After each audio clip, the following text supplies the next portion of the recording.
CIGS solar cell, in full copper indium gallium selenide solar cell, thin film photovoltaic device that uses semiconductor layers of copper indium gallium selenide, CIGS, to absorb sunlight and convert it into electricity.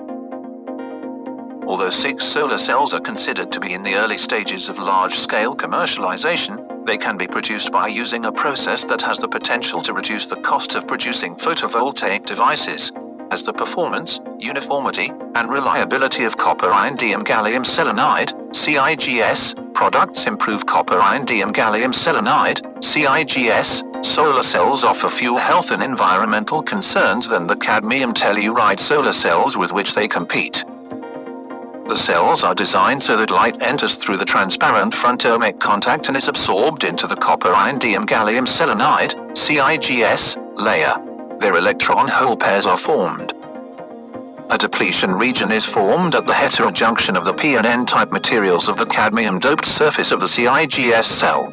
That separates the electrons from the holes and allows them to generate an electrical current. In 2014, laboratory experiments produced a record efficiency of 23.2% by a CIGS cell with a modified surface structure. However, commercial CIGS cells have lower efficiencies, with most modules attaining about 14% conversion. Copper indium gallium selenide, CIGS, solar cells can be manufactured on flexible substrates, which makes them suited for a variety of applications for which current crystalline photovoltaics and other rigid products are not suitable. For example, flexible CIGS solar cells give architects a greater range of possibilities in styling and design. Copper indium gallium selenide, CIGS, solar cells are also a fraction of the weight of silicon cells and can be manufactured.